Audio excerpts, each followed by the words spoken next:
Well, after 14, 15 practices, really I should put you guys on the podium, sit back there, and put you guys up here and ask you some questions. Really, I want to ask you questions.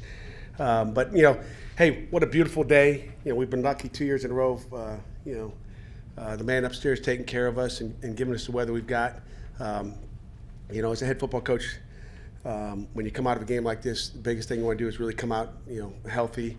And we really did that. Early I'm like, oh man, is it going to be one of these days when we had one go down with just a little tweak. So he's fine, and we were really thin on the D line to begin with. So going in that game, I was really worried about even getting it going, just with some nicks and bumps and bruises on the D line. So overall, I'm really excited about where we went after 15 days. I really thought the Blue offense did a nice job. It was good to see Manny Stocker go out there. Maybe the underdog, not having the starting quarterback.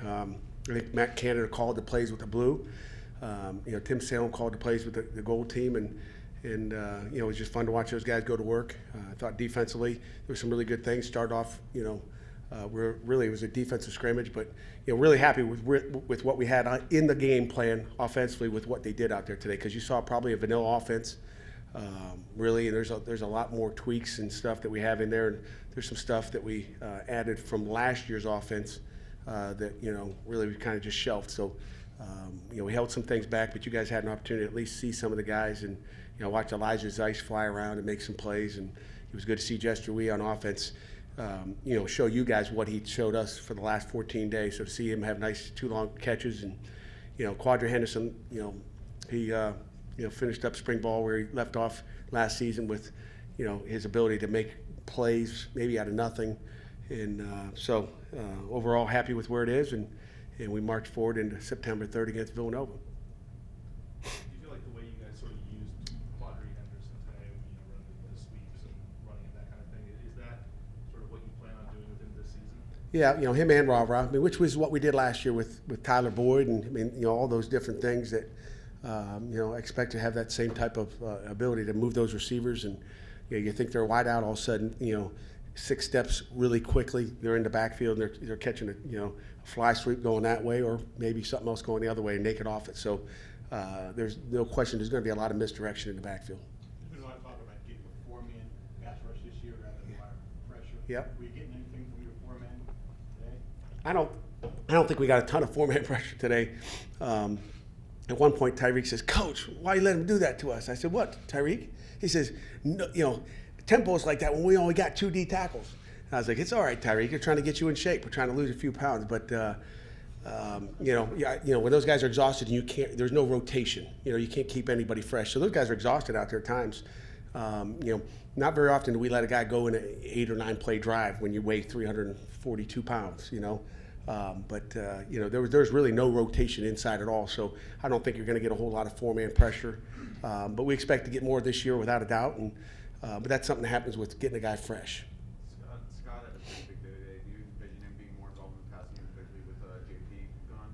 Yeah, no doubt about it. I mean, Scott, it was nice to see him. I know there's only 10 seconds on the clock there, or maybe 4 when he caught that last ball. But Scott's a guy that's got ability to stretch a defense, catch a lot of balls, and he caught a lot last year for us, and we expect to get him the ball even more this year. Apparently Soto's made the adjustment pretty well. Soto's Shakir, yeah.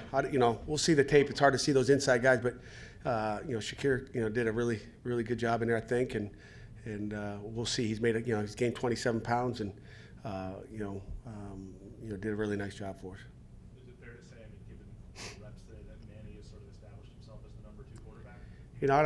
There's going to be a battle. I mean, it's still early. I mean, he's the older guy, and I still think Ben DiNucci's got a chance to get up in there based on what he's done, and then we'll see what happens with Berkey. Then we got another young guy coming in, so we're not ready to anoint anybody the backup quarterback yet. What do you think you most got out of these 15 practices? Say it again. What do you think you most got out of these 15 practices? I think we got 15 days to get together and play the game of football that we love all together. And I think the knowledge is something that we gained. I mean, I think that you gain the tough things. I don't think I can put my finger on one thing, but the biggest thing I'd say is that knowledge, because our kids have learned more this spring than they knew last spring.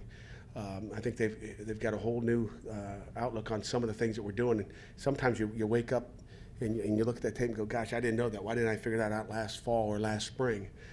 So, I mean, I think, we've got a smarter football team right now. How do you think Shantez responded to the challenge of being the first running back drafted? I think he did, okay. I mean, I don't think you saw anything explosive. It looks like he averaged 4 yards, but it seems like everybody, kind of averaged that. But he had 7 carries for 31 yards, and it's a little bit different when you're going out there with a different O-line. And one time Bookster went the wrong way and got him killed in the backfield, I think.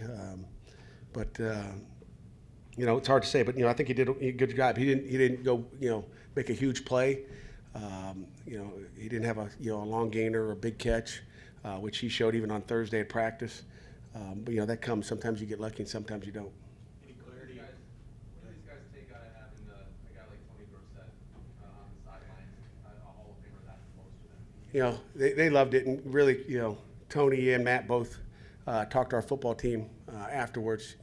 Anytime you can bring a great back, I think they get a lot of it. I think when Bill Fraley comes back and Jimbo Covert and all those great players from the past, from the last championship team we had, those guys talked about it, and just to understand the mindset you have going into a season. But I think anytime you can bring those great players back and bring back the history and tradition of what Pitt's had here in the past, it makes those guys wonder, hey, we can do that too.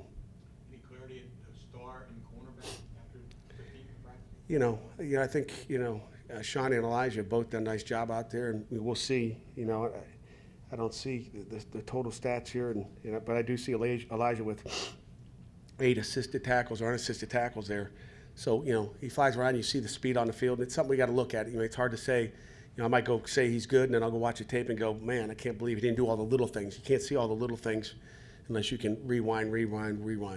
So we'll look at that. But, we got some guys out there, and, they still have a lot of improvement to make, and we have a lot of time to get them, where we need to before that opener. Your thoughts on the Ed Conway winners, why they were chosen? Yeah, Ed Conway, we already talked about Shakir Soda, which is what I guess you thought you guys were talking about. But Shakir, again, just an unselfish guy that, has moved himself, as a senior going inside, gaining 27 pounds. He didn't make huge strides in the weight room like you'd like to, running the 40 and all that stuff, and some of the shuttle times and vertical jumps, because he put on almost 30 pounds. But he got it just because of his unselfishness and the way he went from outside playing D end and really doing a nice job out there at defensive end and moving inside and playing D tackle. So, and then on offense, Jester Weah, and I think, you can look at it, what you saw there today, and he could have caught another one. He could have had 3. And we got to be able to make those big plays. I think that's what we didn't have last year, is that outside guy. Tyler was really in the slot a lot last year. We need that, that outside guy, the vertical threat. And I, there was a play, if I showed you in practice last week, I think maybe last Tuesday, where he caught the ball and outran everybody down the sideline. It was like, holy cow. And he can get vertical, and if he can go up and catch that ball, we got a chance. And he may have been able to pull down another one today. So, I don't think there's any question. I was sitting at breakfast this morning and James Conner was sitting at the table, and he goes, hey, who got the awards? I said, I can't tell you. It's in my back pocket. And he goes, I bet you Jester got it on offense. So I think, I don't think it was any surprise in that. I said, who won it on defense then? And he couldn't guess. But I think that was probably a unanimous choice there. Coach, the secondary, Dane Jackson, redshirting last year, had a pick in the first quarter. Today, what have you seen from him in the 15 practices? Showed some nice speed today. Dane's, I think he got better every day. We asked our kids to get 3% better, and Dane did some nice things. He's a lot further along than where he was, last fall. He was also, that corner back there on that long pass before the half. So he was there too. So, you kind of go, oh, you got a pick here, did that.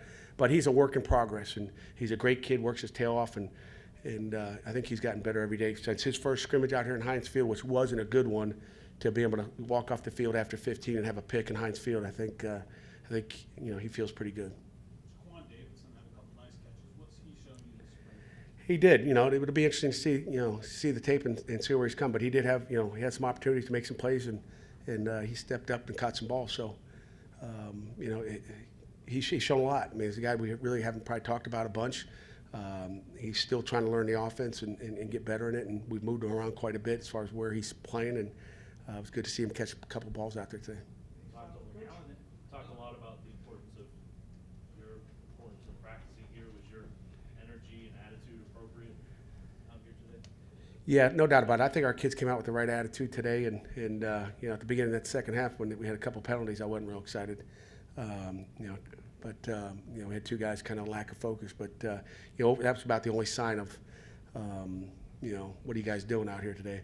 But I thought we had a good energy and excitement out there. I think they were ready. I think it helped that we were out here 3 prior times. Craig, we'll give you the last one. Alan Edwards won that down there in the first quarter. What's the extent of it? Just another ankle. I think it was that same. He had a little ankle tweaking, and you know, I think he did the same thing. So we got to get him healthy, and he's got to learn how to stay healthy too. We'll see it on tape, but I think he's fine. Coach, thank you very much. All right, guys. We'll break You guys good? All right. Have a good weekend.